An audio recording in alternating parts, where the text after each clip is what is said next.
के हम प्रोग्राम में लेक्चर में श्रीमद् भागवतम चैप्टर 1 स्कंद 1 चैप्टर 7 और श्लोक क्रमांक 31। तो हम एक साथ 31 के बारे में हम थोड़ी चर्चा करेंगे, ठीक है।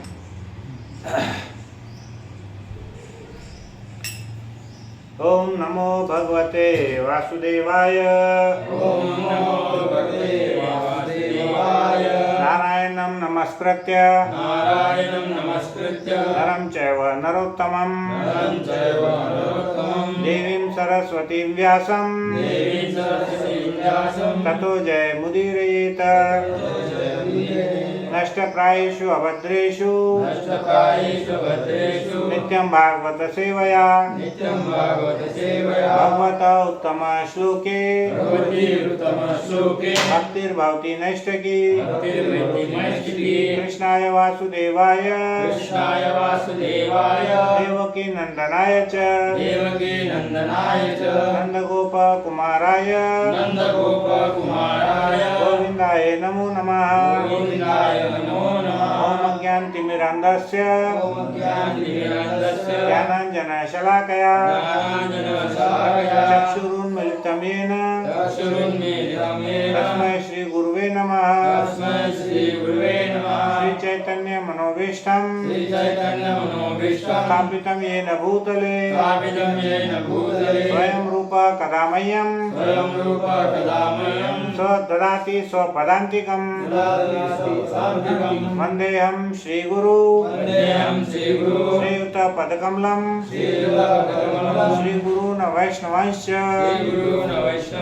श्रीरूपं सागरजातं सगण ललिता श्री विशाखान्वितांश्च। नमो ओम विष्णुपादाय कृष्णपृष्ठाय भूतले श्रीमते भक्तिवेदांत स्वामी निति नामिने नमस्ते सरस्वती देवे गौरवाणी प्रचारिणे निर्विशेष शून्यवादी पाश्चात्य देशतारिणे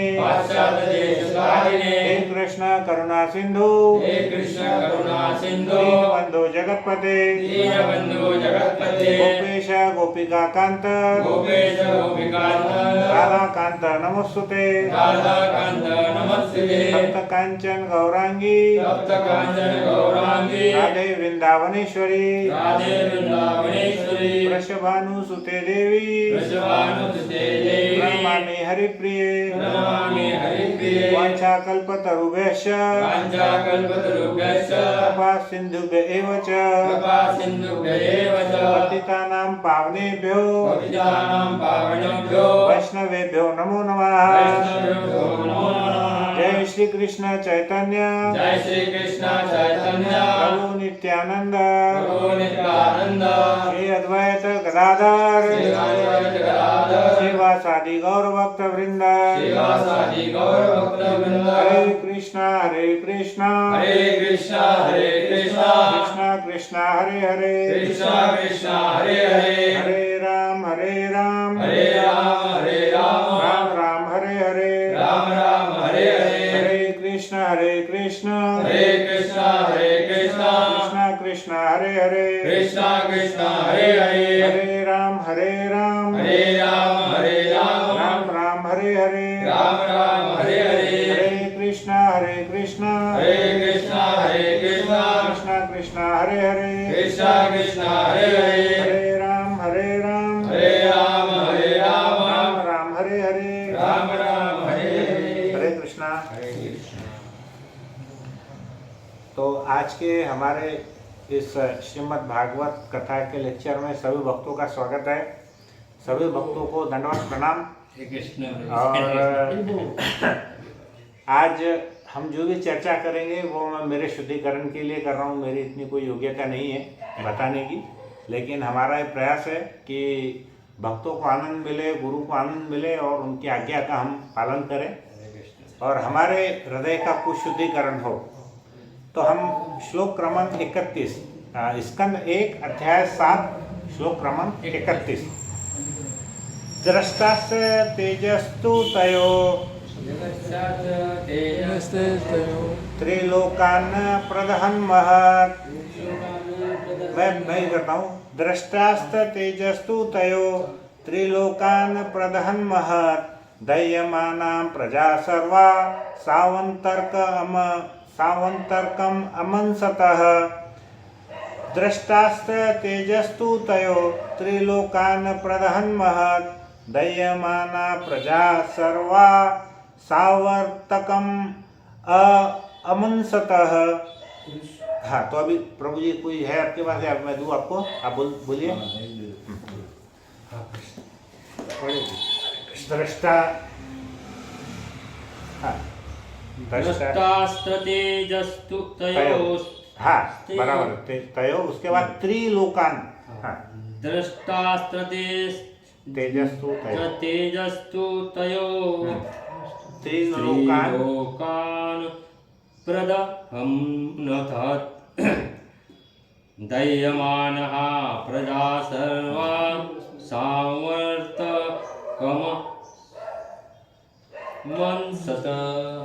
दृष्टास्तेजसु तयो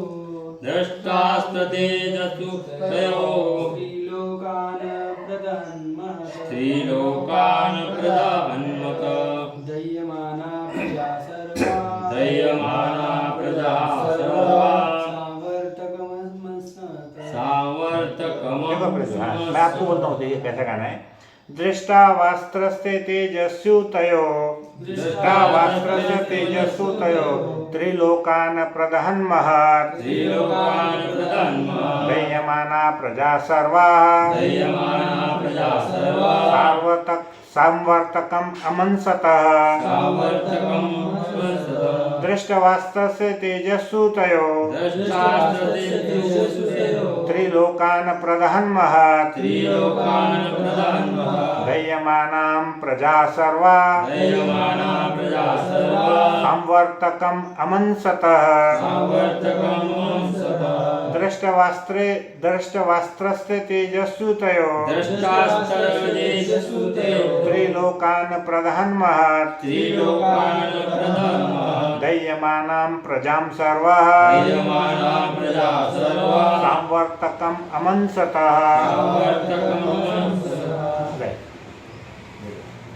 अब हम इसका शब्दार्थ शब्द बाय शब्द हम इसका करेंगे। आप मेरे पीछे बोलिए। दृष्टा, इस प्रकार देखकर अस्त्र हथियार तेज उष्मा तू लेकिन तयो दोनों की तीनों लोकान लोकों को प्रदहत ज्वलंत महत बुरी तरह दह्यमानाम जलाते हुए प्रजा जनता सर्वा सर्वत्र सांवर्तकम वह अग्नि जो ब्रह्मांड के प्रलय के समय विध्वंस करती है। अमंसतः सोचने लगा। उन अस्त्रों की सम्मिलित अग्नि से तीनों लोगों के सारे लोग जल भून गए। सभी लोगों को उस सावर्तक अग्नि का स्मरण हो आया जो प्रलय के समय लगती है। तात्पर्य, तीन लोक है ब्रह्मांड के ऊर्ध्व यानी ऊपर, अधो तथा मध्य के लोक। यद्यपि ब्रह्मास्त्र इस पृथ्वी पर छोड़ा गया था, लेकिन अस्त्रों की सम्मिलित उष्मा सारे ब्रह्मांड में छा गई, मतलब तीनों लोकों में, और विभिन्न लोकों के समस्त वासी प्रखर उष्मा का अनुभव करने लगे। वे इसकी तुलना सावर्तक अग्नि से करने लगे। सावर्तक का अर्थ क्या बताया? वह अग्नि जो ब्रह्मांड के प्रलय के समय विध्वंस करती है। अतः कोई भी ग्रह जीवों से रहित नहीं है, जैसा कि अल्प बुद्धि वाले भौतिकतावादी लोग सोचते हैं। तो तात्पर्य हमारा शिला प्रभुपाद द्वारा शिला प्रभुपाद की जय। अब देखिए, यहाँ पर हमको एक सीन ऐसा देखना है कि पिछले 2-3 श्लोक का थोड़ा सा हम कंटिन्यूएशन बताते हैं क्या हुआ। पिछले श्लोकों में हमने देखा कि अश्वत्थामा ने क्या किया था? मूर्खतापूर्ण उसने अपने आप को बचाने के लिए ब्रह्मास्त्र चला दिया। क्यों? क्योंकि अर्जुन उनका पीछा कर रहे थे भगवान कृष्ण के साथ में। तो अश्वत्थामा ने जो ब्रह्मास्त्र चलाया, पहली बात तो उसको वो ब्रह्मास्त्र रोकने की या उसको वापस बुलाने की उसको कोई भी ज्ञान नहीं था। बराबर है। एक गलती और हुई थी हमारे महाभारत के युद्ध में। किसकी हुई थी? अभिमन्यु की। अभिमन्यु क्या हुआ था? चक्रव्यूह में घुस तो गया था, लेकिन वो बाहर आने का उसको ज्ञान नहीं था। बराबर है। तो ये जो आधा नॉलेज है ये हमारे को कभी कभी बहुत खतरा पैदा कर देता है ना। हाँ, नीम खतरा है जा। तो half knowledge is more dangerous. तो क्या हुआ इसमें, जैसे अश्वत्थामा उसको ब्रह्मास्त्र को रिट्रैक्ट करना नहीं आता था, उसको रोकना नहीं आता था, वैसे ही अभिमन्यु को भी चक्रव्यूह के अंदर तो घुसना आता था, बाहर निकलना नहीं आता था। तो महाभारत में कुछ बातें ऐसी बताई है। लेकिन अभी क्या हुआ, जब अर्जुन ने ब्रह्मास्त्र चलाया तब उसने कैसे चलाया? उसने पहली बात तो भगवान की इच्छा से उसने ब्रह्मास्त्र चलाया। तो उसने क्या किया? ब्रह्मास्त्र जब उनको कृष्ण ने आदेश दिया ब्रह्मास्त्र चलाने का, क्योंकि कैसा है, लोहा लोहे को काटता है, वैसा ब्रह्मास्त्र को रोकता है। करेक्ट। तो उन्होंने क्या किया, जैसे अश्वत्थामा का ब्रह्मास्त्र चला तो उसको रोकने के लिए अर्जुन ने भी अपना ब्रह्मास्त्र चलाया।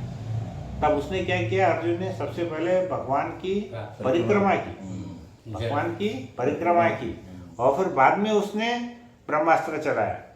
तो यहाँ पर इस श्लोक में देखिए, ऐसा बोलने के जैसा काफ़ी कुछ नहीं है इसमें। श्लोक में बहुत छोटा श्लोक है, तात्पर्य भी आप देखिए 4 ही लाइन का है। लेकिन इसमें से हमको क्या क्या समझना है? हमारे जो महान भक्त है, जो आचार्य है, वो हर लाइन में से कुछ ना कुछ निकालते हैं हमारी बहुत आध्यात्मिक प्रगति के लिए। तो यहाँ पर उन्होंने क्या बताया हुआ, देखिए 2 पॉइंट यहाँ पे बताया। नंबर 1, कृष्ण की जो शक्ति है वो बहुत शक्तिशाली है। कृष्ण की जो ऊर्जा है, एनर्जी है, वो कैसी है? बहुत शक्तिशाली है। और दूसरा पॉइंट उन्होंने क्या बताया कि सभी ग्रहों पर जीवन है। हमारे भौतिकतावादी लोग क्या मानते हैं कि दूसरे लोगों पर जीवन नहीं है, लेकिन यहाँ पर हमारे भागवतम में क्या बताया गया है कि दूसरे लोगों पर भी जीवन है। और कृष्ण की एनर्जी बहुत ही शक्तिशाली है, उनकी ऊर्जा बहुत शक्तिशाली है। तो 2 ब्रह्मास्त्रों की जो टक्कर हुई तब क्या हुआ कि इतना तीव्र अग्नि तेज वहाँ पे निकला कि उसमें पूरा ब्रह्मांड जलने लगा। अभी आप मान के चलो हम सिर्फ केवल पृथ्वी लोक पे हैं, लेकिन ऊपर के लोग भी जलने लगे और नीचे के लोग भी जलने लगे। हमारे यहाँ आज हम बोलते हैं हमने भौतिक प्रगति की, ये न्यूक्लियर वेपन निकाले, कितने भी न्यूक्लियर वेपन निकाले होंगे तो ज़्यादा से ज़्यादा वो पूरे पृथ्वी को नष्ट कर सकते हैं, लेकिन ऊपर के लोग और नीचे के लोगों को नष्ट नहीं कर सकते। लेकिन ब्रह्मास्त्र में इतना तेज था कि वो सभी को नष्ट कर सकते थे। अब आप देखिए, हमने जो पहला पॉइंट बोले कि कृष्ण की जो ऊर्जा है वो बहुत शक्तिशाली है। तो कृष्ण ने क्या क्या बनाया है? कृष्ण ने बनाया है पृथ्वी, जल, वायु, अग्नि और आकाश। करेक्ट। ये किसने बनाया? भगवान ने बनाया हुआ है। पृथ्वी, जल, वायु, अग्नि और आकाश। अब पृथ्वी पर क्या क्या प्रॉब्लम आती है देखिए, एक बहुत बड़ी चीज है वो आती है भूकंप। हाँ, भूकंप आती है ना, उसको रोक सकते हैं क्या? आज तक कोई ऐसा यंत्र बनाया क्या कि कोई भूकंप को रोक सके? हाँ, आप देखेंगे प्रभु जी, जापान में हर दिन में 3 से 4 बार भूकंप आते। कितने? हर दिन में। तो हमारे एक प्रभु जी फोन पे बात कर रहे थे, तो जापान बात कर रहे थे। तो जैसे ही थोड़ी देर बात करने लगे तो उधर वाले जो के कोई फ्रेंड थे वो बोले, अरे रुको रुको, यहाँ पर भूकंप आ रहा है। अरे, तो बोले तुम क्या कर रहे हो? कुछ नहीं, चलने दो, फोन पे बात कर रहे थे, लेकिन वो घबराए हुए थे वो। तो इतने सारे भूकंप आते हैं वहाँ पे। जल, दूसरा जो तत्व क्या है? जल। तो जल से क्या क्या आता है हम देखते हैं, सुनामी आती है, बाढ़ आती है, प्रलय आता है। या फिर जल अगर कभी गायब हो गया तो क्या होता है? अकाल आता है, दुष्काल आता है। बराबर है। तो अति मात्रा में भी तकलीफ है और कम मात्रा में भी तकलीफ है। तीसरा तत्व भगवान ने क्या बनाया हुआ है? वायु। तो वायु में क्या क्या आता है आप देखेंगे, चक्रवात आते हैं बड़े बड़े, है ना, तूफान आता है, चक्रवात आते हैं। अभी कोरोना भी उससे कोरोना भी वायु से फैला। हाँ? तो श्वास लेने से एक दूसरे के कितने लोगों की मृत्यु हुई उसके अंदर में। और अभी आप कोई भी न्यूज़ चैनल देखेंगे ना तो वो बहुत बार बार हमको डराते रहते हैं कि अभी नया कोरोना का वेरिएंट आ रहा है, ये आ रहा है, वो आ रहा मास्क लगाओ। है। हाँ, मास्क लगाओ। फिर उसका चौथा तत्व है अग्नि। अग्नि मतलब हीट या हीट, गर्मी। तो ये जो संवर्तक जो अभी अग्नि इन्होंने बताए, ये जो ब्रह्मास्त्र है ये क्या है, अग्नि पैदा करने वाले हैं। तो जैसे हमने देखा था कि हिरोशिमा और नागासाकी पर न्यूक्लियर वेपन चला था, तो उस समय पूरे के पूरे शहर बर्बाद हो गए थे, और उसका इफेक्ट अभी भी कुछ लोगों के ऊपर में इतनी पीढ़ी के बाद भी दिखाई देता है। और आकाश के अंदर हम देखते हैं जब बिजली कड़कती है, बादल बोलते हैं आकाश फट गया, बादल से पानी इतना गिर रहा है, वो भी एक तत्व है। तो हम एक पहला पॉइंट ये देखेंगे कि कृष्ण की जो एनर्जी है, उनकी जो ऊर्जा है बहुत शक्तिशाली है, ये हमको समझना है इसमें। और ये संवर्तक शब्द आपने और कभी सुना है क्या पहले, और कहाँ आया था? वो जो गोवर्धन का गोवर्धन पर्वत, हरि बोल। प्रभु जी ने सही बताया, गोवर्धन पर्वत पे क्या हुआ था जब इंद्र ने बारिश किया था, जब भगवान कृष्ण ने क्या किए थे, गोवर्धन को उठा लिए थे। तो उसके पहले इंद्र ने क्या चाहा कि जितने उसके उनके पास बादल थे, उन बादलों का नाम था संवर्तक बादल। संवर्तक का अर्थ सादी भाषा में विनाशकारी। तो वो जो बादल थे संवर्तक बादल, उनको आज्ञा दिया था कि जाओ वहाँ पर वृंदावन के ऊपर में जहाँ पर ये सब मेरी पूजा नहीं कर रहे, कोई पर्वत की पूजा कर रहे, तो उनका सबका विनाश कर दो। तो भगवान ने क्या किए थे, गोवर्धन पर्वत अपनी छोटी उंगली में उठा करके 7 दिन और 7 रात वो पूरा संभाल के रखे उन्होंने, सबको बचाए उस टाइम पे।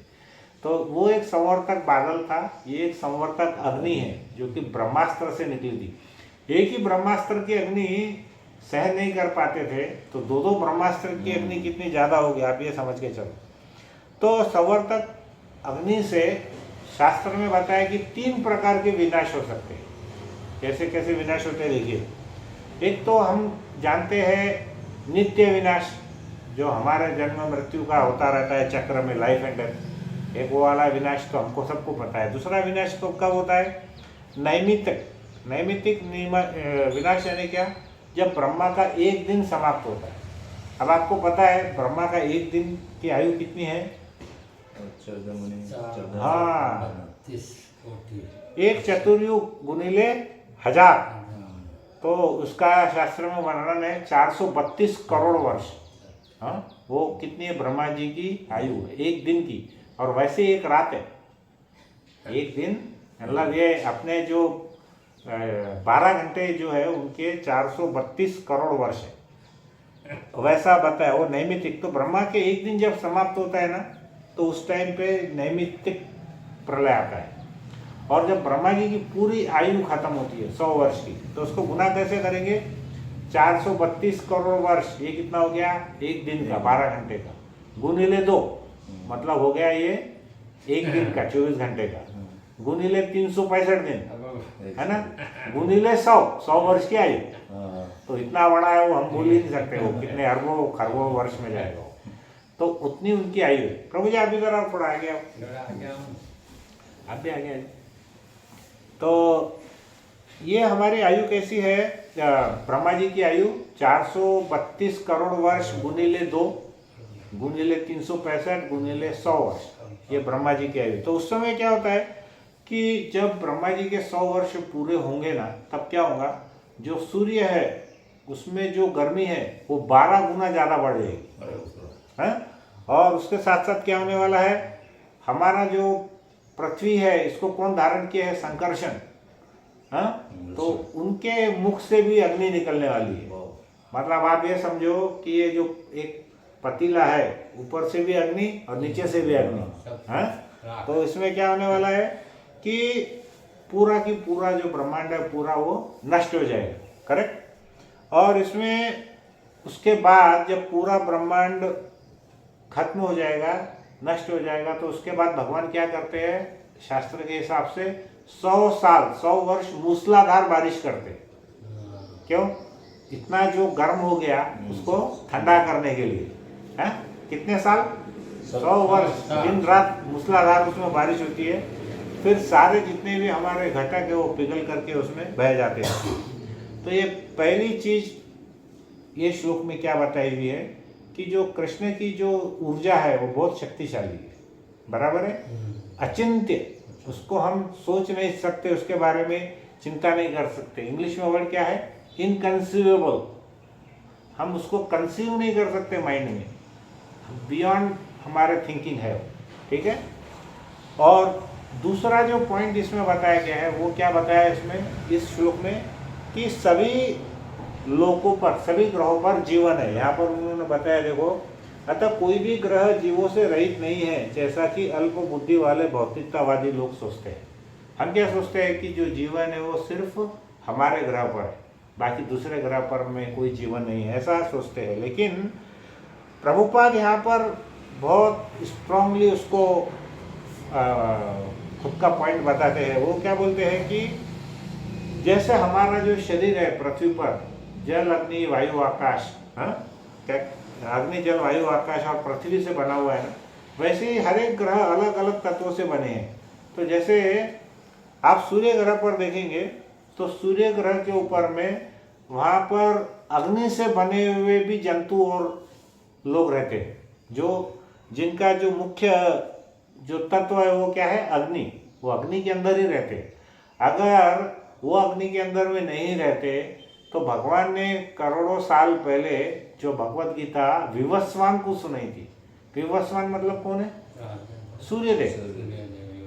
सूर्यदेव कौन है, विवस्वान है, उन्होंने उनको सबसे पहले भगवत गीता सुनाई थी।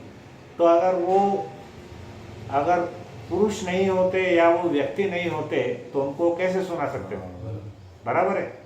तो हमारे जो वैज्ञानिक है जिनका ये मानना है कि दूसरे ग्रहों पर जीवन नहीं है, ये गलत है। तो श्रील प्रभुपाद ने उसको ऐसा बताया यहाँ पे। अब देखिए, जो आज का हमारा मुख्य टॉपिक है कि इस श्लोक से हम भक्तों को क्या सीखना है, बराबर है। तो इसमें से करीब करीब 3 पॉइंट हमारे लिए बहुत ही इम्पोर्टेंट है भक्तों के लिए। पहला पॉइंट क्या है कि ये जो संकट आते हैं, विपदाएं आती है, तो इसका भक्तों के जीवन में उसका क्या रोल है। ये जो विपदाएं आती है, ये जो संकट आते हैं, उससे भक्तों का वो विपदा का भक्तों के जीवन में क्या उसका महत्व है, क्या रोल है। तो हम देखते हैं कि जितने भी बार हमको संकट आते हैं ना, तो वो हमारे अंदर जो माया का जो भूत घुसा हुआ है, माया का, उसको वो एक्सपोज करती है, उसको वो उजागर करती है। जैसे जब हमारा अच्छा समय रहता है तो हम क्या सोचते हैं, अरे मेरे पास सब कुछ है, मेरे पास बढ़िया नौकरी है, मेरे पास बढ़िया घर है, मेरे पास अच्छा जॉब है, मेरे पास में पैसा है, हाँ। तो हम क्या करते हैं, उस समय हम बहुत अपने आप को सोचते हैं कि हम बहुत खुश हैं। लेकिन जब भी हमारे ऊपर कोई विपत्ति आती है तब इसमें से कोई भी चीज़ हमारे काम में नहीं आती। जितना ज़्यादा गहरा संकट हमारे ऊपर आता है, हम उतना ही असहाय महसूस करते हैं। हमको लगता है कि ये हम इसको कैसे हम कॉम्बैट करेंगे, कैसे उससे हम पार जाएंगे। और जितना गहरा संकट रहता है उतनी ही माया को और वो उजागर करती है।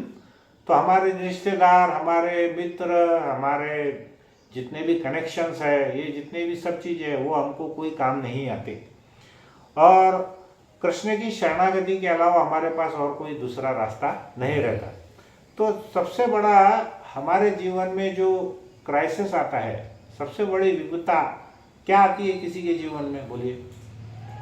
सबसे बड़ी क्राइसिस क्या है, मृत्यु, बराबर है। मृत्यु के समय हमको मालूम पड़ता है कि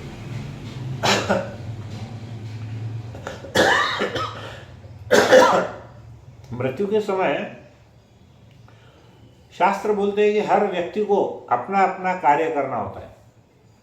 मान के चलिए आपने कुछ पुण्य किया तो उसका फल मुझे नहीं मिलेगा, हमने जो पाप किया उसका दंड किसी दूसरे को नहीं मिलने वाला है, बराबर है। तो जो भी हमने भक्ति की, जो भी हमने अच्छे कार्य किए, या जो भी हमसे गलतियां हुई या बुरा कार्य की, उसका जो भी है उसका इनाम या उसका दंड जो भी है वो हमको खुद को मिलने वाला है।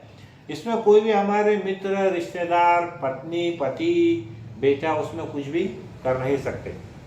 तो हम चाहे कोई भी प्लेनेट पे हो, कोई भी लोक पे हो, आपको पता है इवन ब्रह्मलोक में भी मृत्यु निश्चित है, हमको मरना निश्चित है। स्वर्ग में रहो या जनलोक, महरलोक, तपलोक और ब्रह्मलोक, वहाँ तक हमको मृत्यु निश्चित है। केवल जो भगवान का धाम है, गोलोक वृंदावन, वहाँ पर वो शाश्वत है। वहाँ पर हम एक बार चले गए तो फिर हमको पुनर्जन्म नहीं लेना पड़ता। इसलिए हम देखेंगे कि हमारे हरे कृष्ण में श्रीला प्रभुपाद ने हर टाइम हमको क्या कहा है कि हमको मोक्ष नहीं चाहिए, भगवान में हमारा विलीनीकरण नहीं चाहिए। उन्होंने क्या लिखा है, हर टाइम हमको गोलोक वृंदावन में भगवान के दासत्व के रूप में हमको सेवा करना है और हमको भगवान के धाम में रहना है, ताकि हमारा पुनर्जन्म न हो और यहाँ पर आकर के हम जन्म मृत्यु जरा व्याधि के चक्कर में ना फंसे। तो हम देखते हैं कि हम क्या प्रयास करते हैं मालूम है आपको, भौतिकवादी लोग, थोड़ी सी कोई चीज़ हमारे हाथ में मिल गई तो हम सोचते हैं कि हम राजा हो गए। जैसे क्या होता है, एक व्यक्ति, एक बहुत बड़ा सागर है, विशाल समुद्र है, तो वो क्या करता है, एक कुत्ते की दुम को पकड़ करके वो क्या सोचता है कि मैं ये पूरा भवसागर पार करूँगा। तो ऐसा कभी संभव है क्या? कोई कुत्ते की धूम पकड़ करके भवसागर पार कर सकता है क्या? नहीं कर सकता। तो वैसे ही जब तक हम भगवान की शरणागति नहीं लेते तब तक हम ये भवसागर पार नहीं कर सकते। तो जैसा मैंने पहले भी कहा था कि ये जो संसार है ये कैसा है, एक विशाल सागर है, लेकिन यही विशाल सागर दुखालय है, अशाश्वतम। ये संसार कैसा है, दुखालय है। लेकिन जब हम भगवान की शरणागति लेते हैं, भगवान की शरण जाते हैं, तो ये पूरा भवसागर कैसा बनता है, गाय के बछड़े के खूर के जितना। तो हम उसको, ये दुखालय को बहुत आसानी से हम पार कर सकते हैं। फिर हम देखेंगे इसमें जैसा पहला पॉइंट आया था कि क्राइसिस का, विपदाओं का भक्तों के लाइफ में क्या रोल है, ये हमने अभी पहला पॉइंट देखा। दूसरा पॉइंट क्या होता है मालूम है, जब हमारे ऊपर विपदा आती है तो जो सिंसियर भक्त है, और जो इनसिंसियर भक्त है, दोनों को वो अलग अलग करती है। कैसे अलग करती है? जो भक्त सिंसियर है उनको क्या होता है, वो कितना भी कष्ट आने दो, वो भगवत नाम नहीं छोड़ते, भगवान की शरणागति को कभी त्यागते नहीं है, बराबर है। लेकिन जो भक्त एकदम नया नया है या जो भक्त नहीं है, वो क्या करता है, भगवान का स्मरण भी नहीं करता और वो और अधिक दुखी होकर के वो बहुत ज़्यादा कष्ट में जाता है। तो जितना हमारा दुख आता है भक्तों के जीवन में, तो हमको ये समझना है हमारे सेल्फ रियलाइजेशन के लिए कि हम भक्ति में कितने दृढ़ हैं। आप देखेंगे कि जब भी कोई कष्ट आता है ना, तो जो भक्त हमारे आते हैं नए नए, कुछ साल ज़्यादा नहीं होते उनको, वो क्या करते हैं, सब भगवान ने हमारे साथ ऐसा किया, हाँ? अच्छा हुआ तो वो क्या बोलते हैं, सब मैंने किया। लेकिन अगर खराब हुआ तो किसने किया, भगवान ने किया।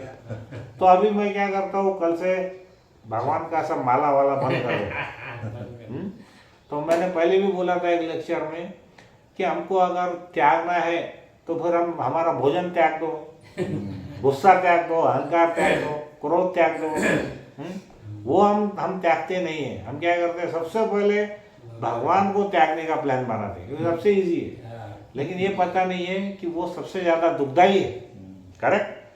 तो अब आप देखेंगे कि इसका उदाहरण हम देखेंगे कि गजेंद्र की कथा, गजेंद्र मोक्ष की कथा। गजेंद्र कौन थे पता है आपको? एक हाथी था बड़ा, और वो क्या कर रहा था, अपने पत्नी और बच्चों सहित वो एक वन में विहार कर रहा था। बहुत मज़े में था, जंगल का राजा था वो हाथी गजेंद्र। और एक बार वो सब अपने परिवार सहित पिकनिक मनाने के लिए जा रहा था, और एक जलाशय में वो आराम से सब लोग वहाँ पर नहा रहे थे, और वो अपने सूंड में पानी भर भर करके अपने स्त्रियों पर बच्चों पर फेंक रहा था और बहुत क्रीड़ा विहार कर रहा था। तो इतने में क्या हुआ, एक मगरमच्छ आया और मगरमच्छ ने क्या किया, उस हाथी का पैर पकड़ लिया। तो आप देखिए, जो उसका अनंत सुख था वो एक ही क्षण में क्या हो गया, दुख में बदल गया। बराबर है। अब उसने बहुत जोर लगाया, लेकिन वो क्या था, जल के अंदर था, और जल का ज़्यादा शक्तिशाली शक्ति किसकी ज़्यादा रहती है जल में, मगरमच्छ की। तो हाथी इतना शक्तिशाली होते हुए भी उसकी शक्ति जल में उतनी ज़्यादा नहीं थी। तो उसने क्या किया, उसने भगवान को याद किया, और भगवान को याद करने के बाद में भगवान वहाँ आए। लेकिन उसने याद क्यों किया, उसकी कहानी क्या है पता है। वो पिछले जन्म में कौन था, वो एक राजा था, उनका नाम था इंद्रद्युम्न। क्या नाम था, इंद्रद्युम्न।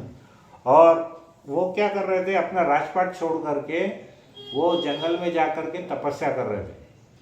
तो कुछ समय बाद वहाँ पर अगस्त्य मुनि आए, एक मुनि आए जिनका नाम क्या था, अगस्त्य मुनि। और वो आकर के वहाँ पर बैठ गए। लेकिन ये राजा अपनी भक्ति में इतना लीन था कि उसने अगस्त्य मुनि का यथोचित सत्कार नहीं किया। तो अगस्त्य मुनि को लगा कि ये मंदबुद्धि व्यक्ति है, इसको इतना भी नहीं पता कि मैं यहाँ पर कोई अगर साधु ऋषि आते हैं तो उनका सत्कार करना चाहिए, उनको बैठने के लिए आसन देना चाहिए, उनको पानी पिलाना चाहिए, और जो भी फल फूल जो भी कंद है वो देना चाहिए। तो उन्होंने, अगस्त्य मुनि ने सोचा कि इसकी बुद्धि मंद है, तो इसको क्या करेंगे, इसको श्राप दे दिए कि जा तू भी मंद बुद्धि वाला हाथी बन जा। तो उसको क्या किए, उसको उस अगले जन्म में उसको वहाँ पर तो हाथी बन जा, ऐसा उन्होंने श्राप दिए। तो वो अगले जन्म में क्या बन गया, वो हाथी बन गया। लेकिन चूंकि उसने दो बात की, एक तो वो भगवान का भक्त था, और दूसरी बात उसने ऋषि मुनि का या भगवान के साथ ऐसा कोई आर्ग्यूमेंट नहीं किया कि प्रभु इसमें मेरी क्या गलती थी, मैं तो तपस्या कर रहा था, मैंने जानबूझ के थोड़ी ना आपका कोई अपमान किया या अनादर किया। तो उसने ये दोनों भी बात नहीं बोली। तो क्या हुआ, उसको उसकी जो स्मरण शक्ति थी, उसकी जो मेमोरी थी, वो अगले जन्म में भी कैरी होते थे। इस वजह से हालांकि उसका जो शरीर था वो कैसा मिला, हाथी का था, लेकिन उसको उसकी जो स्मरण शक्ति थी वो पिछले जन्म की उसको याद थी। और चूंकि वो पिछले जन्म में भक्त था, इसलिए उसने क्या किया, इस बार भी भगवान को उसने स्मरण किया और भगवान को एक फूल अर्पित किया, और भगवान अपने गरुड़ विमान पर आकर के उसकी रक्षा करके उसको उन्होंने बचा लिया। तो बोलने का मतलब क्या है कि राधानाथ स्वामी महाराज एक लेक्चर में बोलते हैं कि lord Krishna knows what is best for you when you surrender to lord Krishna. भगवान कृष्ण जानते हैं कि आपके लिए, जब आप भगवान की शरणागति करते हो ना, तब भगवान कृष्ण जानते हैं कि आपके लिए सबसे बेस्ट क्या है। बराबर है। अब मान के चलो भगवान अगर अभी तुरंत अवतरित हो गए तो हम उनसे क्या मांगेंगे, कोई बोलेगा धन चाहिए, कोई बोलेगा गाड़ी चाहिए, कोई बोलेगा पत्नी चाहिए। हाँ? जैसे ध्रुव महाराज क्या भाव से निकले थे घर से कि मुझे मेरे पिता से और मेरे परदादा से भी बड़ा लोक चाहिए, ऐसी भावना से निकले थे। लेकिन जैसे ही भगवान वहाँ प्रकट हुए, भगवान ने अपना शंख उसको स्पर्श किया ध्रुव को, तो उसकी पूरी भावना बदल गई। तो उसने क्या बोला कि भगवान अब मुझे आपको कुछ भी नहीं चाहिए। तो भगवान बोले कि नहीं नहीं, ऐसा नहीं हो सकता, तू जिस भावना से आया है उस भावना से मैं तेरे को दूंगा। और भगवान ने क्या किया, उसको एक पूरा लोक प्रदान किए। वो लोक का नाम क्या है, ध्रुव लोक। बराबर है। तो अगर वहाँ पर ध्रुव मांगता कि मुझको थोड़ा सा राजपाट दे दो या कुछ छोटी मोटी चीज़, तो उसको भगवान बहुत थोड़ा देते। क्योंकि उसने कुछ नहीं मांगा है, इसलिए भगवान ने उसको पूरा लोक दे दिया। तो भगवान को मालूम है हमको क्या चाहिए। तो एक जो शुद्ध भक्त है उसकी भावना कैसी रहती है। हमारे शिष्टाष्टकम में श्री चैतन्य महाप्रभु कहते हैं, आशीलस्य वा पादार्थाम पिनष्टु माम आदर्शनान मम हर्ता करोतु वा यथा तथा वा विद्यातु लंपटो मत प्राण नाथस्तु सवैव नापरः। उसका अर्थ पता है आपको क्या है? उसका अर्थ ये है कि प्रभु मेरे मन और मेरे हृदय और मेरी आत्मा सब कृष्ण के साथ में रहेगी और उसमें कोई शर्त नहीं रहेगी, ऐसा एक सिंसियर भक्त बोलता है। यदि आप मुझे कितने भी असभ्य शब्दों में दुत्कारे, मुझे कितनी भी लात मारे, तब भी मेरा हृदय अगर आप तोड़ दे या उसको क्या बोलेंगे, हृदय को वो आप हमारे उसको ब्रेक कर दे और आप यदि मेरे साथ न भी आए तब भी आप मेरे साथ कैसा भी व्यवहार क्यों न करें, मैं हमेशा हमेशा आपकी शरण में रहूँगा। तो शरणागति हमारे लिए, भक्तों के लिए सबसे बड़ा हमारा यहाँ पर महत्वपूर्ण है हमारे लिए शरणागति जाना। तो क्राइसिस में क्या होता है कि जो सिंसियर भक्त है और जो भक्त सिंसियर नहीं है, दोनों अलग अलग हो जाते हैं, हमको वहाँ समझ में आता है। बराबर है। तो ये दूसरा पॉइंट हमको सीखने को मिला। पहला पॉइंट क्या मिला, डिवोटी की लाइफ में क्राइसिस का क्या महत्व है। दूसरे पॉइंट क्या है कि क्राइसिस, विपदाएं आने से शुद्ध भक्त और अभक्त दोनों में अलग अलग फर्क पड़ता है, दोनों अलग अलग हो जाते हैं उसके अंदर। कोई अभक्त है मान के चलिए, तो वो क्या करने वाला है, वो सब शरणागति तो उसमें पहले भी बहुत कम रहती है या नहीं रहती, और वो जब छोड़ता है तो वो और दुख के भावर में फंस जाता है। बराबर है। अब हम डॉक्टर के पास जाते हैं, हमारे बॉडी में बहुत पेन होता है, बराबर है, तो डॉक्टर क्या करता है, हमको एक दवाई देता है। तो दवाई से हमारा दर्द जाता नहीं है। दवाई क्या है, पेन किलर है, वो दर्द सहने की क्षमता बढ़ाता है। क्या करता है वो, उनको सहन करने की क्षमता बढ़ाता है। तो हमारा जो जो हम भगवान की शरणागति है, इसमें क्या होता है, हमारा दर्द जाता नहीं है, लेकिन वो दर्द सहने की हमारी शक्ति बढ़ जाती है। और जो अभक्त है उसको दर्द सहने की शक्ति बढ़ने के शक्ति नहीं बढ़ती, उसके अंदर में और घटते जाती है। जैसे वो भगवान की शरण छोड़ता है, उसमें दर्द सहन करने की शक्ति पहले जितनी थी उससे भी और कम होते जाती है। अतः क्या होता है, वो बहुत डिसअपॉइंट और डिप्रेस हो जाता है, निराश हो जाता है वो। करेक्ट। तो और तीसरा क्या है, भक्तों के जीवन में संकट भगवत कृपा से आते हैं। अब हमारे भक्त क्या बोलते हैं कि जो संकट भी आते हैं वो क्या होता है, भगवान की कृपा है। उसका सबसे बड़ा उदाहरण कौन है हमारे शास्त्र में, जो हमेशा मांगती है कि हमको संकट दो, कुंती महारानी। अरे वो है ना, कुंती महारानी क्या बोलती है कि मुझको और भी संकट दो। तो यहाँ पर क्या होता है कि हम ये देखते हैं कि हमको केवल भगवान कृष्ण ही बचा सकते हैं, दूसरा और कोई नहीं बचा सकता। और हमने ये भी नहीं सोचना चाहिए भक्तों ने कि मान के चलो एक संकट खत्म हो गया बस मस्त मजा हो गई, ऐसा कुछ नहीं है, दूसरा संकट फिर तैयार है। हाँ, तो राधानाथ स्वामी एक लेक्चर में क्या बोले थे कि Krishna consciousness is not a comfortable situation. मतलब भगवान की भक्ति में आ गए तो आपकी बहुत आरामदायक परिस्थिति है, ऐसा आप मत सोचिए। कंफर्टेबल है, आप बहुत मस्त हो गए, अपना सवेरे माला कर लिए, 4 नियमों का पालन कर लिए, प्रभु जी यहाँ बैठे, आधा 1 घंटा अपन भागवतम पढ़ लिए, हमारा हो गया, सब दुख समाप्त हो गए। ऐसा कुछ होने वाला नहीं है। और शास्त्र बोलते हैं कि भक्तों ने ऐसा भी नहीं सोचना चाहिए कि एक दुख समाप्त हुआ तो दूसरा दुख नहीं आएगा।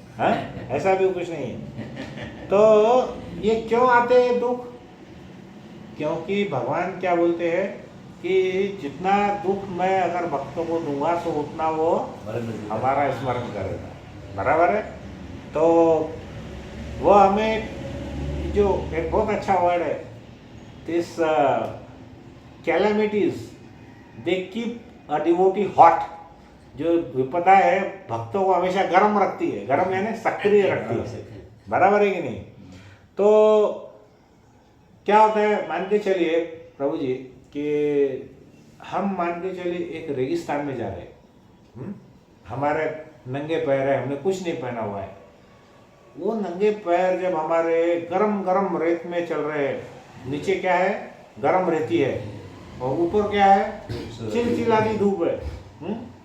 तो आप ये बताइए हम कैसा चलेंगे? धीरे धीरे चलेंगे, भागेंगे। भाग करके चलेंगे? हैं? भागेंगे। कैसे चलेंगे? भागेंगे ना। तो वैसा ही भगवान क्या कर रहे हैं, नीचे से भी कर्म कर रहे हैं, ऊपर से भी कर्म कर रहे हैं। तो हम क्या करेंगे उसमें? भागेंगे। जोर से भागेंगे ना। तो जो भक्ति हमारी बहुत धीरे चल रही है, सुस्त हो गई, हम आराम से बैठे हैं, अरे जाने दो, कल देखेंगे, परसों देखेंगे, आज ये नहीं करते, आज वो नहीं करते। तो ये जो हमारी भक्ति है, इसको सक्रिय करने के लिए भगवान क्या करते हैं? विद्याएं देते हैं। तो यहाँ पर हम देखते हैं कि सबसे बड़ा उदाहरण हमारे आचार्य शिला प्रभुपाद का है। अब आप देखिए इन्होंने कितना सारा स्ट्रगल किया है इनकी जिंदगी में। सबसे पहले तो इन्होंने क्या किया? अपना घर बार छोड़ दिया, बराबर है। घर बार छोड़कर ये सबसे पहले कहाँ गए? झांसी में गए, झांसी शहर में गए। आपको पता है झांसी में केवल एक ही भक्त बना था उनका, इतना प्रयास करने के बाद भी। और उनको क्या हुआ कि वहाँ पर एक बिल्डिंग मिल, कहीं से ऐसा मालूम पड़ा कि ये बिल्डिंग खाली है। तो ये हम जैसे हमको ये मिला हुआ है बिल्डिंग, उनको लगा कि ये बिल्डिंग खाली है और हम यहाँ पर सभी भक्तों के साथ में यहाँ पर हम हमारा प्रचार करेंगे। लेकिन क्या हुआ, उस शहर का जो महापौर था, मेयर, उसकी पत्नी ने, वो गवर्नमेंट प्रॉपर्टी थी, उसने वहाँ पे ऑब्जेक्शन लिया कि हम भक्ति के लिए नहीं देंगे, यहाँ पर हमको लेडीज़ क्लब चलाना है। तो वो लेडीज़ क्लब चलाने के लिए वो उनको उनसे छीन लिए। तो शिला प्रभुपाद को वहाँ से वो झांसी छोड़ करके उनको वहाँ से जाना पड़ा। अब आप देखिए उसके बाद वो कहाँ गए? वृंदावन में गए। फिर वृंदावन में क्या किया उन्होंने? ये जो हमारी मैगजीन थी बैक टू गॉडेड, हिंदी में क्या है वो उसका नाम? बैक टू गॉडेड का नाम हिंदी में भगवत दर्शन क्या?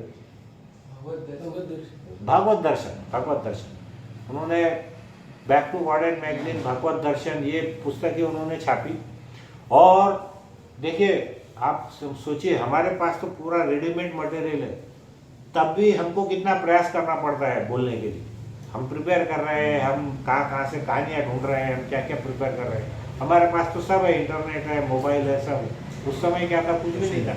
हाँ, तो आप सोचिए कि एक लेक्चर देने के पहले प्रभुपाद, फॉर एग्जाम्पल अगर आप लेंगे, कितना कष्ट हुआ उनको। पहले तो ये पूरा भागवतम जो संस्कृत में है उसका ट्रांसलेशन करेंगे, वर्ड टू वर्ड उसको लिखेंगे।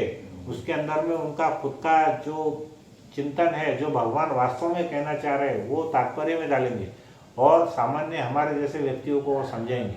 फिर उसके बाद उसको ले जाना है, उसको प्रिंट करना है। प्रिंट करना है, उसके लिए उनके पास में कोई लक्ष्मी नहीं थी। और उसके बाद में भी ऐसा नहीं है कि भाई इसको हमने प्रिंट कर दिया तो ऐसी लाइन लगी है, चलो दे दो, हैं 10,000 कॉपी, कोई भी इंटरेस्टेड नहीं है। मैं आपको हर टाइम बोलता हूँ, भक्ति कैसी है? दूध बांटने का काम है, घर घर जा करके दूध बांटना पड़ता है। तो भी वो लोग क्या बोलते हैं, अरे ये दूध बहुत पतला है, अच्छा नहीं है। और शराब की दुकानों के ऊपर, ठेकों के ऊपर में ऐसी लाइन लगती है, बराबर है ना।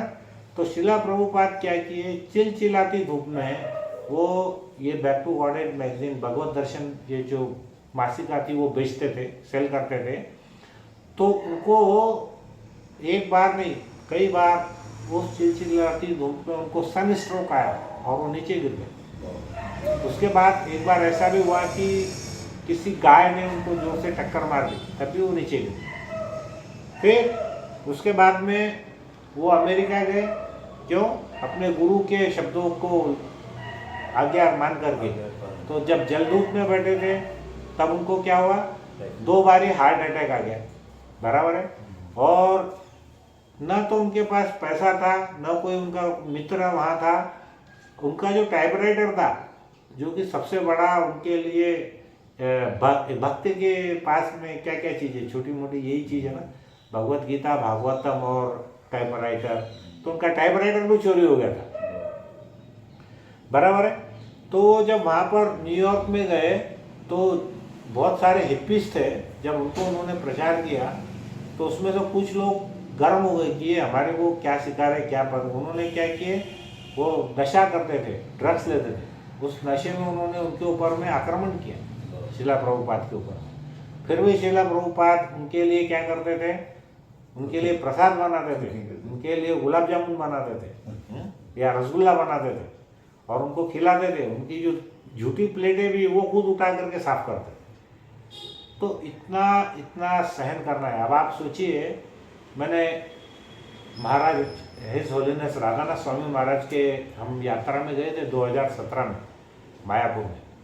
तो आप देखिए वहाँ पे 8,000 भक्त थे, 8,000 भक्त 10 दिन तक। अब आप ऐसा सोचिए कि कोई प्रचारकर्ता के सामने 8,000 भक्त 10 दिन से सुबह से शाम तक उनकी जय जयकार कर रहे हैं। तो वही राधानाथ स्वामी महाराज जब एयरपोर्ट पे आए तो एयरपोर्ट में जितनी भी कुर्सियाँ थी सब भरी हुई थी, चेयर पे बैठने को जगह नहीं। महाराज कहाँ बैठे मालूम है आपको? एक कोने में जाकर के नीचे जमीन पर बैठे।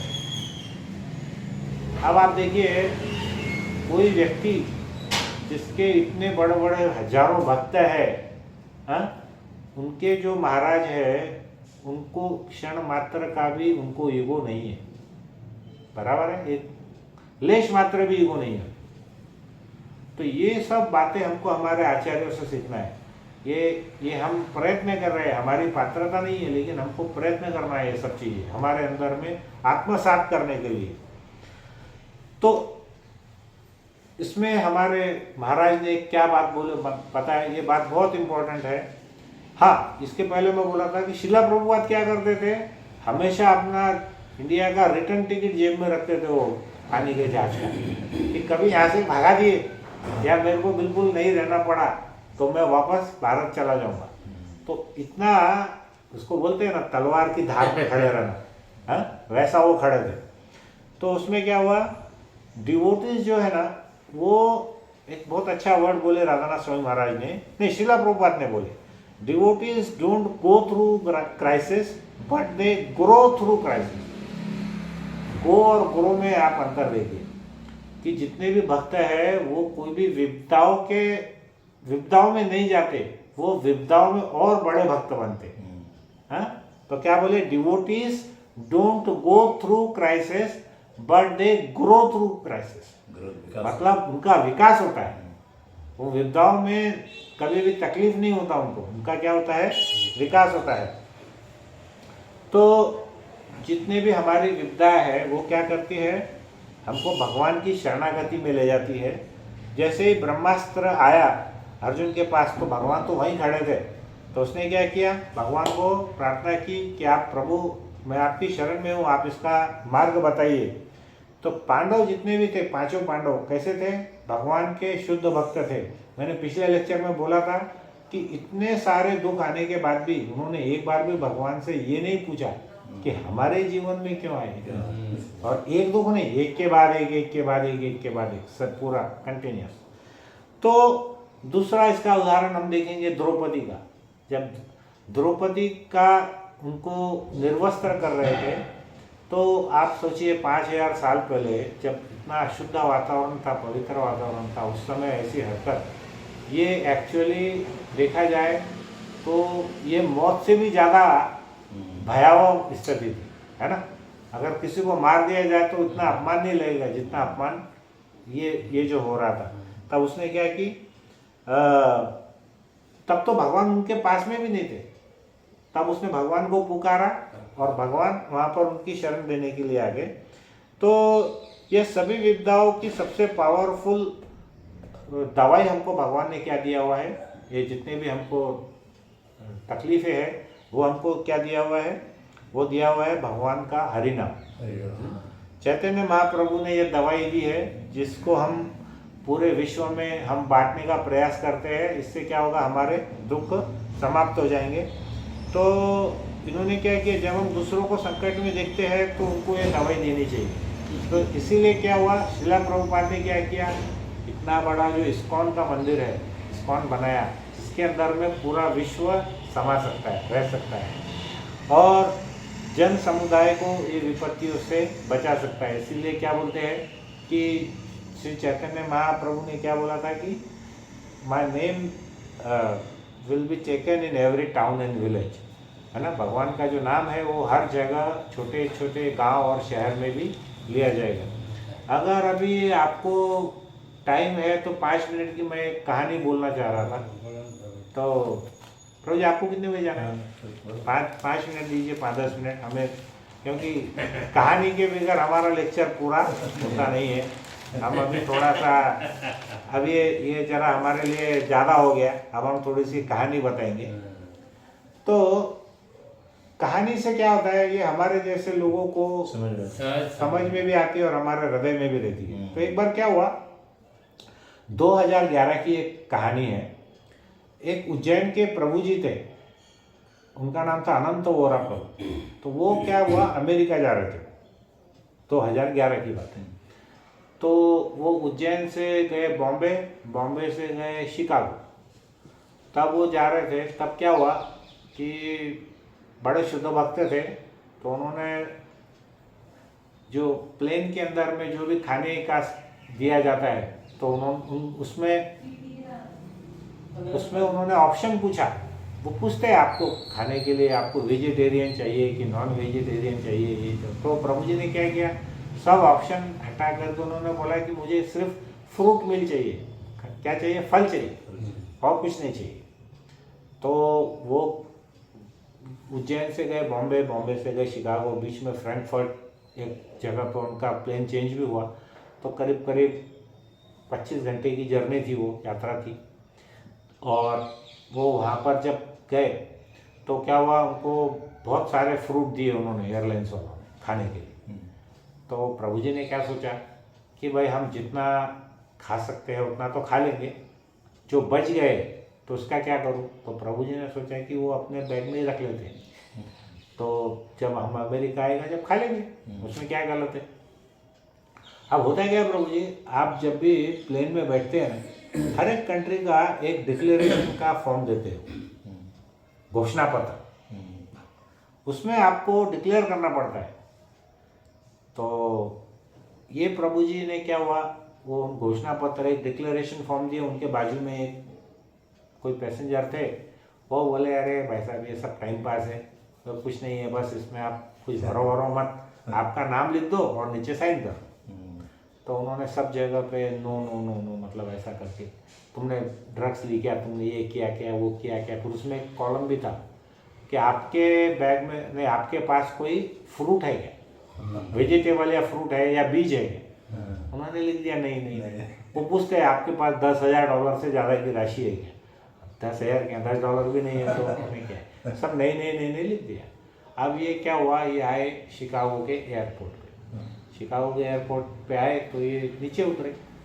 अब जब नीचे उतरे तो वो जो कस्टम ऑफिसर थे, कस्टम ऑफिसर ने उनका बैग चेक किया, तो उसमें उनको फ्रूट दिखे। नहीं, उसने चेक नहीं किया, स्कैनिंग मशीन में डाले उसको, स्कैनिंग मशीन में उनको फ्रूट दिखा। तो वो कस्टम ऑफिसर ने क्या किया, वो उनको रुका लिया, वो बोला तुम्हारे बैग में क्या है, फ्रूट है। तो वो बोले हाँ है। बोले आपने कस्टम डिक्लेरेशन फॉर्म तो लिखा है कि आपके पास कुछ नहीं है, तो आपने क्या किया, हमारे साथ विश्वासघात किया है और आपने झूठा डिक्लेरेशन दिया। तो अब इसका क्या है, करना पड़ेगा। तो इसमें आपको $300 फाइन भरना पड़ेगा। $300 यानी आज के 25,000 रुपये, 25,000 रुपये उनको भरने का, दंड करने का उनको उसने आदेश दिया। वो बेचारे डर गए। अब उन्होंने क्या था, कैश तो कुछ था नहीं, उन्होंने उनके ट्रैवलिंग कार्ड आता ना, उसके ऊपर में वो इलेक्ट्रॉनिक पैसा था, वो उस टाइम इतनी फैसिलिटी थी नहीं। तो वो बेचारे एकदम से बहुत दुखी हो गए कि क्या करूं। अब वहाँ कोई पहचान का तो रहते नहीं, तुमको कोई $300 क्या, कोई $10 भी नहीं देगा। तो फिर उस ऑफिसर ने और धमकी दिया कि अगर ये $300 नहीं देंगे तो आपको हम जेल में भेज देंगे। है, आपको पता है ये फ्रूट और वेजिटेबल का क्यों इतना रिस्ट्रिक्शन है वहाँ, क्योंकि अमेरिका में पूरे विश्व से लोग आते हैं। अगर आपकी मिट्टी के अंदर कोई जंतु है या कोई कीड़ा है, वो आपके फ्रूट में या सब्जी में आ जाता है, और वो अगर वहाँ पर चला गया तो वो पूरे इसको, वो हमारे ज़मीन को या लोगों को वो बीमारी दे सकता है, ऐसा उनका बोलना है। तो बहुत कड़क कानून है, फल सब्जी और बीज 3 चीज़ की बहुत कड़क चेकिंग होती है। तो अब ये प्रभु जी तो बहुत दुखी हो गए। तो उन्होंने क्या किया, वो बोला कि आपका बैग लाओ। बैग लाया और उसने चैन खोल के देखा तो उसमें कुछ एप्पल थे, सेब थे, और उसके नीचे क्या था, वो हमारे भक्त के बैग में एक तो भगवत गीता थी और श्रीमद् भागवतम का पहला स्कंद था। तो वो जो ऑफिसर है, जब उसने वो चेक किया तो उसका हाथ वो भगवत गीता और वो भागवतम को भी स्पर्श हो गया। और उसने जैसे ही वो बुक ऐसे निकाला और देखा तो उसके पूरे हाव भाव बदल गए, उसका पूरा हृदय चेंज हो गया, उसकी आवाज़ पूरी बदल गई। तो उसने पूछा कि ये क्या है, तो उन्होंने बोला कि मैं एक डिवोटी हूँ, भक्त हूँ, और ये हम लोग यहाँ पर हरे कृष्ण का हम नाम जप करते हैं और मैं इसीलिए आया हूँ, और मेरी ऐसी कोई भावना नहीं थी, ये मेरे से गलती हो गई और इसलिए मैंने ऐसा डिक्लेरेशन में लिखा क्योंकि मैंने पढ़ा नहीं उसको। तो वो जो पुलिस कस्टम ऑफिसर था, वो उसका हृदय एकदम से परिवर्तन हो गया और उसने क्या किया, वो जो अंकित प्रभु थे उनको उसने जाने दिया और वो $300 की पेनल्टी भी उसने माफ़ कर दी। मतलब जो 25,000 रुपये का दंड उनको भरना के लिए बोला था वो भी उसने छोड़ दिया और उनको जाने दिया। तो तब से वो प्रभु जी ने सोचा कि देखिए मुझको बचाने वाले कौन हैं, बचाने वाले शिला प्रभुपाद और भगवान कृष्ण, क्योंकि उनके बुक का स्पर्श होने से वो पूरा हृदय परिवर्तन हो गया। तो वो प्रभु जी ने फिर डिसाइड करा कि अब मैं मेरी बची हुई ज़िंदगी श्रीला प्रभुपाद की बुक डिस्ट्रीब्यूशन में मैं लगा दूँ। तो वो तब से बहुत सक्रिय है और बहुत ज़्यादा बुक का वो वितरण करते, ठीक है। तो हमको ये कहानी में हमको सीखना है कि भगवान की जो शरणागति है अगर हम लेते हैं तो कितने भी संकट क्यों नहीं आते, वो संकट हमको बचा देते। दूसरी एक कहानी है बहुत छोटी सी, उसमें आपको पता है एक स्कूल का बालक था छोटा 6 वर्ष का, उसके पिता का तो देहांत हो चुका था, वो अपनी माता के साथ में रहता था और उसको एक स्कूल में जाना था। तो उसकी माँ ने एक स्कूल में उसकी भर्ती करवाई। वो बेचारी बहुत गरीब थी, तो पास तो नहीं, थोड़ा सा 1 किलोमीटर के करीब वो स्कूल था, लेकिन वो एक गांव में रहती थी। तो गांव में पूरा जंगल था। तो वो उसने माता ने, उसके पास तो दूसरा कोई उपाय था नहीं, उसने स्कूल में भर्ती करा दिया। तो रास्ते में जंगल पड़ता था। तो जब पहले दिन गया तो बच्चा दूसरे दिन आके रात में शाम दोपहर में जब वापस आया तो बहुत डरा हुआ था। बोला माँ मैं वो स्कूल नहीं जाऊँगा। बोले बेटा क्या हुआ? अरे माँ रास्ते में बहुत जंगल में तो जंगली जानवर है, वहाँ पर शेर है, सांप है, मेरे को बहुत डर लगता है, मैं नहीं जाऊँगा। तो माँ ने उसको बोला कि बेटा वो तेरा एक दोस्त है ना गोपाल, उसको तू बुला लेना। अच्छा माँ ऐसा कोई दोस्त है मेरा, मेरे को तो पता नहीं, वो हमारा दोस्त है, सबका दोस्त है, तो तू गोपाल नाम से जोर से चिल्लाना, वो तेरे साथ में आ जाएंगे। अब वो बच्चा दूसरे दिन गया, जब थोड़ी दूर गया तो उसने देखा बहुत दूर एक शेर था। तो उसने जोर से डर के मारे आवाज़ लगाई, गोपाल गोपाल। तो वहाँ पर उनके एक मित्र आ गए गोपाल, वो उनको हाथ पकड़ करके ले गए, स्कूल छोड़ के आ गए। अब ये सिलसिला रोज चलता रहा, महीना हो गया, 2 महीना हो गया। फिर क्या हुआ, कुछ महीनों के बाद में वो स्कूल में एक फंक्शन था जिसके अंदर में वो गणेश पूजा और सरस्वती पूजा कर रहे थे। तो वहाँ की टीचर ने बोला उसको, गोपाल को, अरे गोपाल सभी बच्चों ने कुछ लक्ष्मी लेकर आना है घर से। तो बेचारा गोपाल तो उदास हो गया, बोला टीचर हम लोग तो बहुत गरीब है, हमारे पास तो कुछ भी नहीं है। तो बोले ठीक है, बाकी के सब लोग 2-2 रुपये लाना, तुम सिर्फ 8 आने लेकर के। तो वो बेचारा अपने घर पे गया, माता को बोला कि माँ कि हमारे टीचर ने 50 पैसे मंगाइए। तो माँ बोली बेटा हमारे पास तो कुछ पैसे नहीं है, लेकिन तेरा एक रास्ता है, उपाय है। बोले क्या? और तेरा जो मित्र है ना गोपाल, उसको तू बोल देना कि जिस दिन वो फंक्शन रहेगा उस दिन वो तेरे को दूध ला करके देगा, और तेरे टीचर को बोल दे कि वो दूध देंगे। हमारे पास पैसा नहीं है, लेकिन हम बदले में क्या देंगे? दूध देंगे।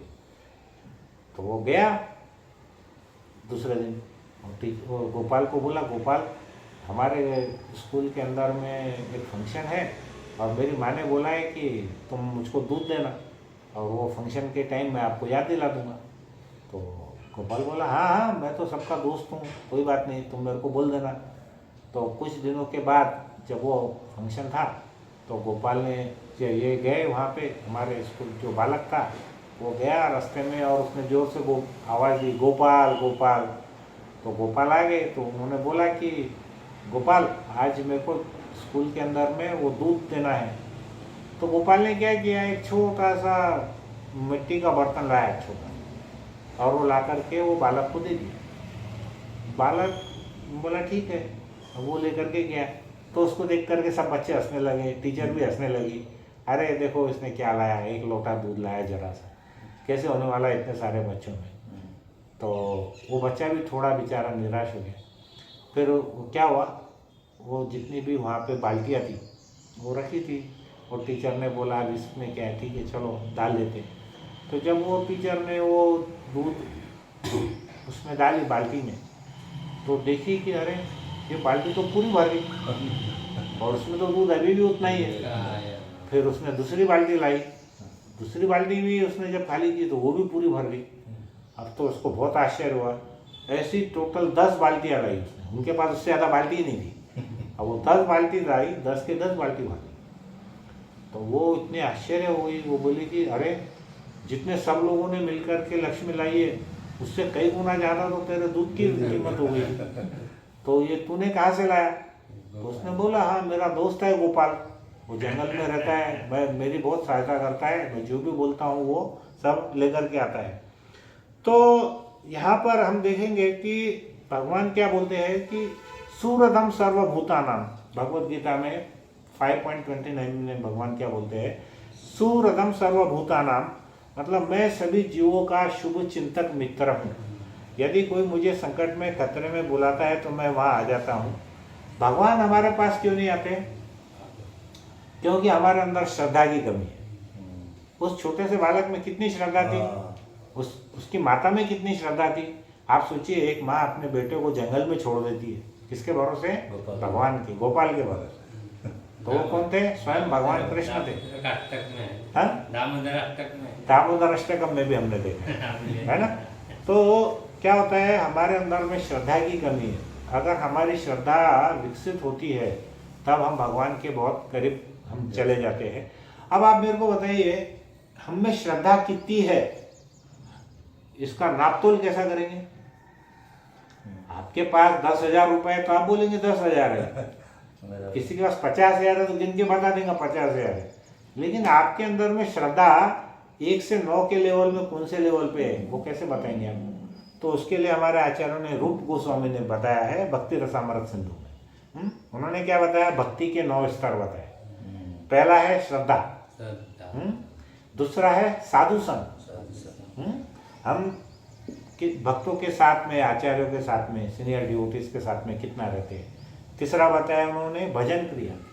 भजन क्रिया मतलब आध्यात्मिक प्रैक्टिस कितनी कर रहे हैं, हम माला कैसे कर रहे हैं, भगवान का कीर्तन, मनन, श्रवण, स्मरण हम कैसा कर रहे हैं।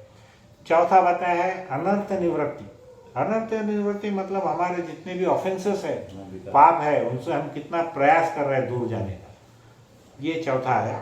पांचवा बताया निष्ठा, हमारे अंदर में दृढ़ता कितनी है, विश्वास कितना है, दृढ़ कितनी है, वो है पांचवा। छठवा है उसमें रुचि आती है, हम डेली उसको सुनने के लिए लालायित होते हैं, वो रुचि है।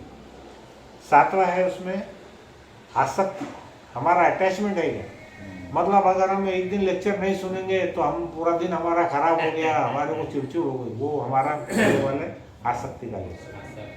फिर उसके बाद है भाव। भाव मतलब क्या, जब हम कोई कथा सुनते हैं भगवान की या भगवान के बारे में स्मरण करते हैं तो हमारे आंखों से कुछ आंसू आते हैं क्या, हमारे जो रोम है वो ऐसे खड़े होते हैं क्या, ये हमको देखना है, वो है भाव।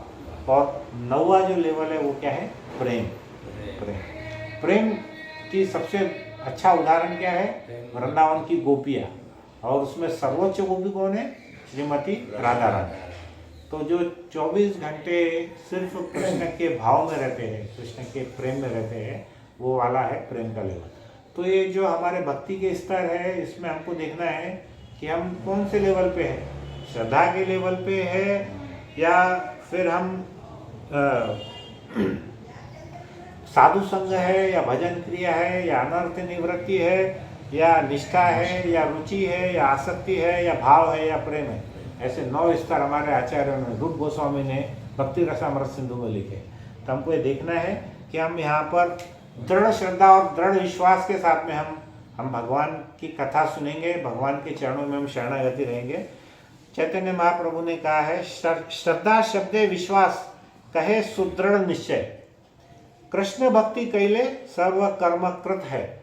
तो जिस भक्त में श्रद्धा और विश्वास है उसका, और उसमें निश्चय है, सुदृढ़ निश्चय है, तो वो अगर कृष्ण भक्ति करता है तो उसके सभी काम उसके सफल होना तय है, अपने आप हो जाते हैं। ठीक है, तो इसलिए हमको हरे कृष्णा का हमको जप करना चाहिए। हरे कृष्णा कृष्णा कृष्णा हरे हरे, हरे राम राम राम हरे हरे। दामोदर अष्टक हम इस कार्तिक मास में हम यहाँ बैठे हैं, हम अभी दामोदर अष्टकम गाएंगे। सभी भक्त वृंदों की जय हो। आपने इतना ध्यान से पूरा लेक्चर सुना। हम हमारी प्यूरिफिकेशन के लिए उसको और प्रयास करेंगे। अब हम सब अग्रवाल प्रभु की हरि बोल।